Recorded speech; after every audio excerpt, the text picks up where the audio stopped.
Hello my fellow smug ones, well eat your heart out Scooby-Doo, let's begin.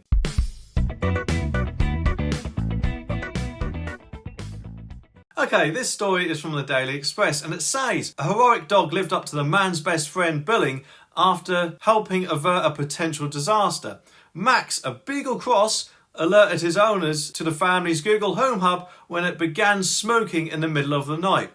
Andy Smith from Nuneaton, Warwickshire, was woken in the early hours by the 15-month-old pup. But to be honest with you, waking up to find any of your electronics have suddenly, developed a smoking habit must have been quite worrying, mustn't it? Anyway, Mr. Smith said, in the early hours at about 4:30 in the morning, the dog came into our room and we thought, it needed a wee. So I came down and I noticed burning plastic smell and it was coming from the Google. It had all started to smoke and melt and it was on a leather fire retardant surround on the bar and it had burned through that. And at that point there was no fire. But if Max hadn't woken us up when he did, then there probably would have been. And you obviously might expect the manufacturer to be quite apologetic after hearing that one of their products caused this.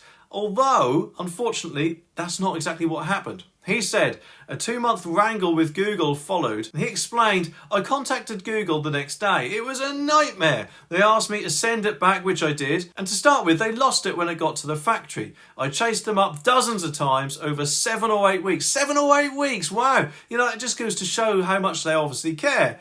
And if it had been Apple or probably another company, then I'm sure they would have probably replaced it straight away. And that is exactly what I think Google should have done. Anyway, after they managed to find it, they eventually got back to me and said their engineers had looked at it but decided it was an external issue and nothing, of course, to do with Google. They sent me a replacement one, but it's still wrapped in a box. Well, to be honest with you, I don't know quite how they come to that conclusion, because if you look at the picture, you can clearly see that it's in between the wire and the device itself, unless they're actually talking about the cable. But then they're the ones who have supplied it, aren't they? So surely that should be down to Google, shouldn't it? And as for keeping it wrapped up in the box, to be honest with you, it might actually be more helpful as a paperweight. YouTube's algorithm thinks you'd like to see one of these videos next, so let me know if it's right.